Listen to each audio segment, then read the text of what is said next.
Welcome back sa panibagong adventure ng ating pantutusok.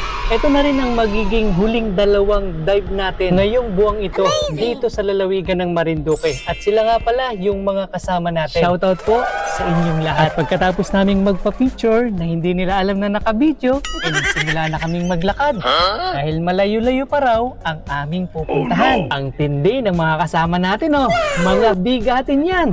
Si Katusok Alvin Langwari ang pinakamagaan sa amin dyan. At pagkatapos ng mahaba-habang paglalakad, sa wakas, nakarating na kami sa spot.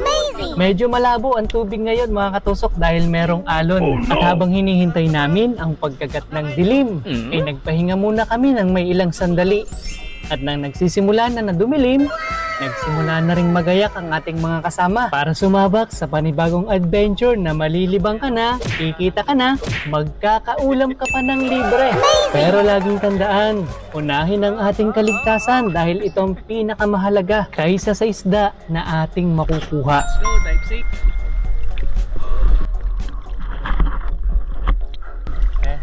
Laway na mga kasama natin.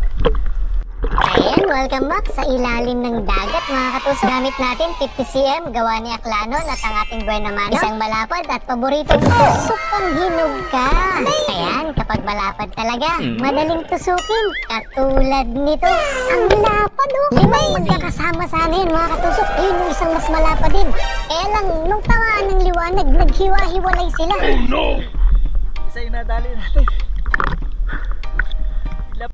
Ang ilap talaga mga katusok dahil tinamaan pa lang sila ng liwanag ng flashlight. Naghiwa-hiwalay na agad sila kaya isa lang yung natusok natin. Yan, nakatusok tayo ng isang manipis tapos medyo maliit pa yan. Hanap tayo ng malapad-lapad tsaka masarap tusukin. Ay, ulamin pala. Eto, tusok danggit ka. Yan, nakadanggit tayo. May naligaw ah. Tapos yung kasunod na nagpakita sa atin, malapad na naman kung hinog ka. Amazing! At yung sumunod, malapad ulit. Yung puro malalapad ang nagpapakita sa atin. Yung kasi yung masarap ulamin. Eto, malapad pero strike. At hindi tinamaan. Ay, tinamaan pala. Daplis lang. Sayang yun. Eto pa, tusok ang danggit ka. Amazing! Malapad-lapad na ito kaysa dun sa kanina. Pero may nakita ako isa. Mas malapad sa maral. Tusok ang samaral ka. Ayos, ang ganda ng spot na ating napuntahan. Masasarap na isda ang nagpapakita. Ayan, may katabi pa siyang tuko. Nagulat nung tusukin ko. Hindi ko na kinalabit yung trigger kasi nakasandal naman siya sa bato. Masarap tusukin kapag ka nakasandal lang. Eto pa, tusok kang itiwan ka. Alam na, kapag ka nakatago sa madilim, maitim yun. Oh, yung isda lang ang tinutukoy ko ha. Eto, hindi na maitim. At mahaba pa. Tusok kang, ay, sayang. Oh no! Nakapigtas pa. Dapis lang kasi yung tama niya. Ulam na sana. Eto na lang, masarap na pipitiwan. Napakasarap na pang-ihaw o pang-prito niyan. Ang daling tanggalin ng balat niya tapos ang taba ng ganyang isda. Pero eto na nga, yung pinakamataba at pinakamalaki sa matutusok natin sa lugar na ito. May bagulan pa pala. Amazing! Tusok ang bagulan ka. Ayos mga katusok. Kulang-kulang 2 kilohin din itong bagulan to. Amazing! Solve na ang panggasolina. Pero kung inaakala ko na akong may pinakamalaking nahuli, aba ay nagkakamali pala ako. Dahil itong si Katusok natin, nabigatin, ay ayan, grabe oh. Amazing! Lapu-lapu yung nahuli niya. Ito yung napakamahal ng presyo kapag nahuli at ibinenta ng buhay. Pagkatapos may lobster pa siya. At eto naman si Katusok Alvin. Ang lapad din nung samaral na nahuli niya. Amazing! Siguro kasamahan ito ng mga natusok natin kay lapad talaga oh. At eto na po yung pangalawang dive natin. Dive safe ulit sa atin mga katusok. At ang spot naman natin ngayon, Karatig Bayan lang ng Santa Cruz. Gamit pa rin natin si Aklanon at ang buena mano na natusok namin. Ayan, samaral. Masyadong mabilis yung pangyayari mga katusok. Dalawang samaral yung nagpakita agad sa akin. At dahil dalawa kaming magkasama, natusok namin parehas yun. At ang pangalawa, tusok kang sigapo ka. Oo, tama ang narinig mo. Sigapo ang tawag sa isda. Nakawala pa tuloy. Tinatawag ng iba yan na pugapo. Meron talagang ganyang isda mga katusok. tinusok mo na, gusto pang magpadakot. Kaya nang makakita ako ng tukod langit, dinakot ko na lang. Kasi ito naman ay mabait, nagpapadakot yan. Pero ito, kailangan nating tusukin. Siga po ulit ito mga katusok. O, isang uri pa rin ng grouper. Iba yung palta ko itsura niya dun sa kanina. Pero parehas lang siga po yan. Eto, nakahuli tayo ng panos. Ginamitan natin ng blinker para hindi mailap. Tapos itong isa na medyo mailap, hinabol ko na't lahat ng tusukin ko.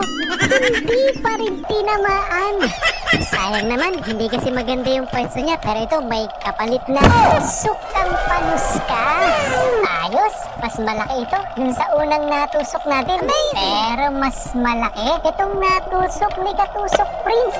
Ayan o, nakabagulan siya mga katusok at namuti nung tamaan. Eto naman, dinakot natin isang alimasag o kasag. Napakasarap din na pang-ulam nito, huwag ka lang magpapasipit. Pero ito, yung pinaka nakakatuwa, nakatusok tayo ng malaking sugpo. Amazing! Grabe, pambihirang pangyayari yan mga katusok. Nakasugpo. Pero itong kasunod na ating nakita ay hindi na sugpo. Mukha lang yung sugpo dahil may dalawa rin siyang parang balbas. At ito naman, tusok ang hinog ka. Amazing! Pero mas matindi, itong nahuli ng kasama natin. Hindi hinog kasi hindi dilaw. Kulay green o kulay berde. Pero hindi pa artificial ha. Ayan, tingnan natin kung ano itong nakatago sa butas na natusok ng ating kasama. Napakasarap daw na pang-ihaw niyan. Ayan o, amazing! Siyempre, masarap din na pang-ihaw itong pusit o panos. Ayan, nakatatlo na tayo pero mas malaki ito dun sa pangalo nating nahuli. Eto, malapad na maputi. Yun! Buti na lang tinamaan na. Amazing! Kanina kasi hindi natin tinamaan. Sayang. Eto, ang lapad din o. Nandito kasi tayo sa may putikan kaya maraming nagpapakita na malalapad. Ito talakitok naman. Yung kanina putian. Ito putian ulit. Tusok ang putian ka. Sayang yung iba. Bumao na sa buhangin kaya hindi na natin nakita. Ito nagpakita. Samaral. Nasaan kaya ang kasamahan nito at nag-iisa-isa ito dito sa ibabaw ng batuhan? Baka naman nasa tabi-tabi lang. Ayun o. Ay, sayang. Mataas yung sipat ko, ayun o. Tinik lang yung tinamaan sa kanya. Ang lapad sana. Pero di bale, may kapalit naman. Samaral din. Tusok kang samaral ka. Puti ka na itong lugar mga katusok kaya ang bilis lumabo. Pero ang maganda niyan, maraming samaral. Eto, dalawa. Tusok kang samaral ka. Amazing! Malayo yung kasamahan natin kaya hindi natin matawag. Dali-dali akong nag-reload para habulin. Buti na lang inabutan ko. Pero dahil nagdali-dali ako, yun ang nangyari.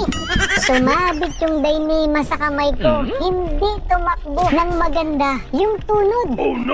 Sayang naman, buti na lang kahanap ko, napalitan ng putian. Masarap din naman na pang ulam yan. At eto pa, akala ko nag-iisa siya. Nung tusukin ko, tumakbo yung samaral. Buti na lang, hindi siya lumayo. Kaya eto na naman, dali-daling nag-reload. At tusok ng samaral ka. Ayos, tatlo na yung nasa tuhugan natin. Ganyan talaga kapag kayong sunod-sunod yung nagpapakita, hindi na agad basta mailagay dun sa lagayan. Tapos eto, may nagpakita sa ilalim ng butas. At para daw madaling lumabas, ay gamitan ng mahiwagang technique. Kinikiliti lang daw yan. Kaya kiniliti natin ng kiniliti, ng kiniliti ng kiniliti. At hindi tumagal sa kiliti, lumabas na. Sinabi ko at tinuso ko. Ayan, nasa kalahating kiluhin din yan na pugita mga katusok. Iba talaga ang nagagawa ng kiliti. Mas madali siyang palabasin sa butas. Kasi di ba dati nung hindi pa tayo marunong mangiliti, tinutusok na kaagad natin. Kaya ang hirap palabasin dun sa butas niya kapag natusok na.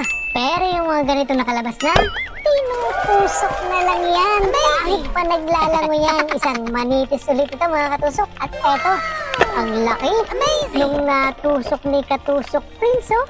O hindi yan parrot fish mga katusok ha. Eto pa, nakalabas na rin mga katusok.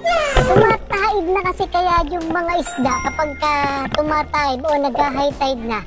Naglalabasan na sila. Eto pa, kulay pink na manipis naman.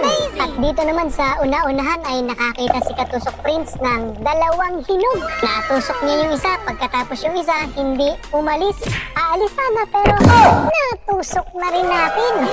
Maganda kapag kayong naglalabasan na yung mga isda, hindi ka na mahihirapang silipin ng silipin sa mga butas. Kasi nakalabas na sila. Eto pa oh, talagang sunod-sunod. Mga nakalabas na yung mga pang-ulam. Alam siguro nila na pabalik na tayo dun sa ating pinanggalingan at pauwi na. Ayan, dalawa na naman. Sabay naming natusok yung hinog o balangin. At eto pa, may humabol pang isa. Hinog ulit yan. Ayos, sold na sold tayo sa mga pang-ulam. Pero pinili lang natin yung mga masasarap na klase ng mga pang-ulam na inuulam din nila Baby Tusok. Eto yung panghuli na tinusok ni Katusok Prince.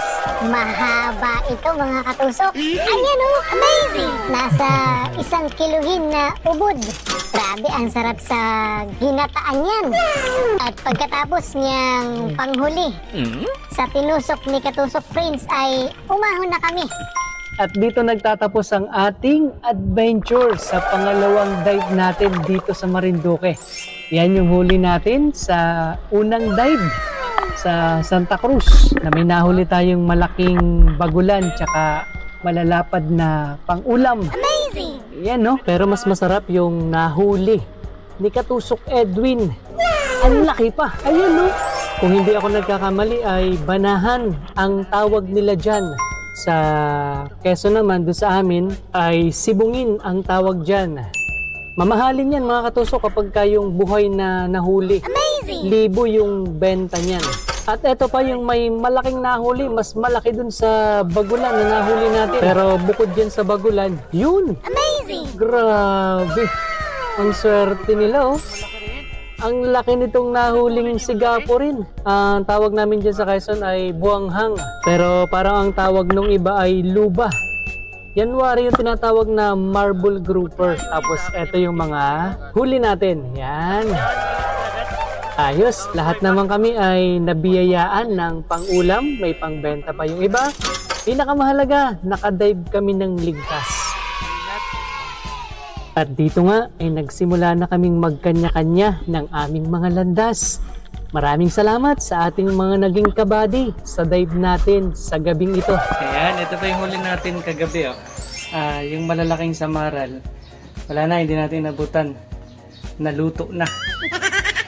Kasi dumating tayo ay alas 3 ng daling araw, kaya nakatulog ay mga alas 4 na. Pagising ko luto na. Ito na lang inabutan. Siguro may 1 kilo yung samaral na naluto na. O, di ba? Hindi na bibilhin yan. Amazing! Mga 2 days na ulam. Grabe, laki ng ano. Sugpo. Biyaya. Yan. Thank you for watching. Ingat po kayo palagi.